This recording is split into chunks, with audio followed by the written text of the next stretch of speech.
반짝인다고 모두 금이 아니듯 간 수치 상승도 그 원인이 다양한데 오늘은 AST와 ALT의 임상적 해독과 의사결정 과정을 살펴보겠습니다. 보시는 것처럼 ALT는 간에 더 특이적인 반면 AST는 심장이나 근육 등 여러 조직에 분포하므로 두 수치를 비교 분석하는 것이 정확한 진단의 핵심입니다. 예를 들어 ALT만 45로 상승한 경우 정상 범위인 AST와 대조하여 다른 조직보다 간 자체의 손상을 우선적으로 의심해 볼 수 있습니다. 이번 사례에서 60세 남성 환자는 ALT가 정상 범위인 40인 반면 AST만 3,500으로 급격히 상승하여 일반적인 간 질환과는 다른 양상을 보였습니다. 초기에는 알코올성 간염 등을 의심했으나 정밀 검사 결과 최종 진단은 무증상 심근경색으로 밝혀졌습니다. 이를 통해 간 수치 상승이 반드시 간 문제만을 의미하지 않으며 심전도 검사와 같은 다각도 분석이 필수적임을 알 수 있습니다. 간 수치 검사에서 핵심적인 두 효소 ALT와 AST의 생물학적 차이를 살펴보겠습니다. ALT가 주로 간의 세포질에 국한되는 반면 AST는 여러 장기에 분포하며 세포질과 미토콘드리아 모두에서 기원한다는 특징이 있습니다. 특히 AST의 47시간이라는 긴 방간기와 미토콘드리아 기원은 세포의 심층적 손상을 반영하는 중요한 지표가 되니 잘 기억해 두시기 바랍니다.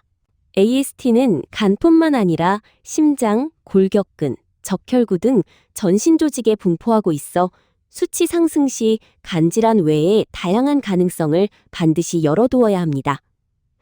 화면의 히트맵처럼 심근경색이나 횡문근 융해증, 그리고 적혈구 용혈까지도 AST 상승의 주요 원인이 될 수 있음을 알 수 있습니다. 정확한 간별 진단을 위해서는 이처럼 AST의 분포 특성을 고려한 전신적이고 다각적인 임상 해석이 필수적입니다. 과거 40UL/L를 기준으로 삼던 관행은 숨겨진 활성염증을 놓칠 위험이 있어 이제는 성별과 개인별 특성을 반영한 정밀한 기준 재설정이 필요합니다.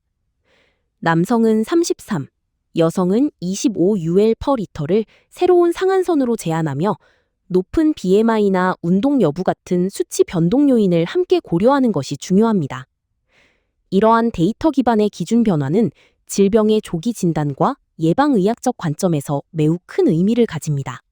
여러분, 간 건강의 적신호를 나타내는 위험 구간 지표를 보시면 정상의 2배 미만인 경증부터 즉각적인 조치가 필요한 1000U/L 이상의 초고위험군까지 단계별로 구분되어 있습니다. 특히 1000을 넘어서는 수치는 단순한 염증이 아닌 대규모 세포 괴사를 의미하므로 즉각적인 원인 규명과 대응이 무엇보다 필수적입니다. 각 수치가 시사하는 임상적 손상의 심각성을 명확히 이해하여 위급 상황에 정확히 대처하시기 바랍니다. 간 수치가 1000을 넘는 급격한 상승을 보일 때 반드시 의심해야 할 5가지 주요 원인에 대해 알아보겠습니다. 가장 흔한 바이러스성 간염부터 자가면역 질환, 약물 독성, 그리고 쇼크 후 발생하는 허혈성 간염까지 그 원인이 매우 다양합니다. 특히 급성 담도 폐쇄의 경우 초기 며칠간만 일시적으로 수치가 폭등하는 독특한 임상적 양상을 보인다는 점을 기억해 두시기 바랍니다. 약물 유발 간 손상의 메커니즘을 정확히 파악하기 위해 약사들이 사용하는 핵심 도구인 R-레이시오 공식에 대해 알아보겠습니다. ALT와 ALP 수치를 각각의 정상 상한치로 나눈 비율을 다시 계산하여 결과값에 따라 간세포성, 혼합형, 담즙정체성 손상으로 정교하게 구분합니다. 이 공식을 통해 우리는 간 손상의 유형을 명확히 정의하고 임상 현장에서 이에 따른 정밀한 대응 전략을 세울 수 있습니다. 간질환 진단의 황금률은 거의 모든 질환에서 세포질 효소인 ALT가 AST보다 높게 측정된다는 점이며 이는 지방간이나 바이러스성 간염에서 공통적으로 관찰됩니다. 세포질 손상 시 ALT가 먼저 방출되기 때문인데 그렇다면 어떤 예외적인 상황에서 이 균형이 깨지고 AST 수치가 더 높아지는 것일까요? 간 수치 검사에서 AST가 ALT보다 높게 나타나는 역전 현상은 간경변이나 알코올성 간질환 같은 흔한 원인부터 심장질환까지 폭넓은 임상적 의미를 지닙니다. 특히 비율이 2를 넘어가면 알코올성 간질환을 강력히 시사하며 열사병이나 전격성 윌슨병 같은 특수한 상황에서도 이러한 양상이 관찰될 수 있습니다.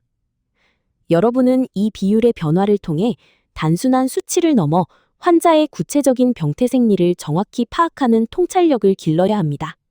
만성적인 알코올 섭취는 간 효소 활성화에 필수적인 비타민 B6의 심각한 결핍을 초래하여 ALT 효소의 합성을 방해합니다.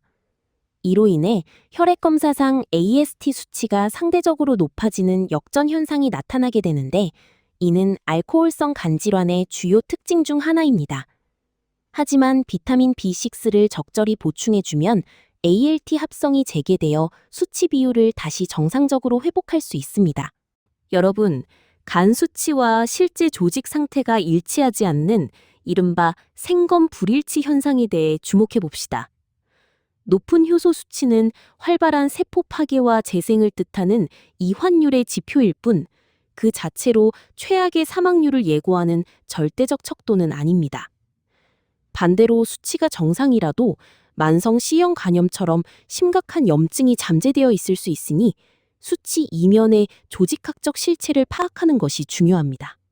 전격성 간부전 환자에게서 효소 수치는 급감하고 빌리루빈은 급증하는 역설적 교차 현상이 나타나면, 이는 더 이상 효소를 분비할 간세포조차 남지 않은 위중한 간 괴사 상태를 의미합니다. 수치 하락이 회복이 아닌 절망적인 신호일 수 있다는 점이 바로 우리가 주목해야 할 임상적 딜레마이자 핵심입니다. 따라서 의료진은 지표의 하락을 호전으로 오해하지 말고 빌리루빈 수치와의 상반된 흐름을 통해 환자의 상태를 정확히 진단해야 합니다. 임상 현장에서 마주하는 이 딜레마는 담석이 담도를 막아 발생하는 보렌밸브 효과를 잘 보여주는데, 급격한 압력 상승으로 인해 효소 수치가 1000 이상 폭발적으로 치솟게 됩니다. 흥미로운 점은 1에서 3일이 지나면 압력이 평형을 이루며 수치는 정상화되지만 원인인 담석은 여전히 남아있을 수 있다는 사실입니다. 그러므로 설명할 수 없는 복통과 효소 급상승이 동반된다면 반드시 담도 폐쇄를 의심하고 면밀히 관찰해야 합니다.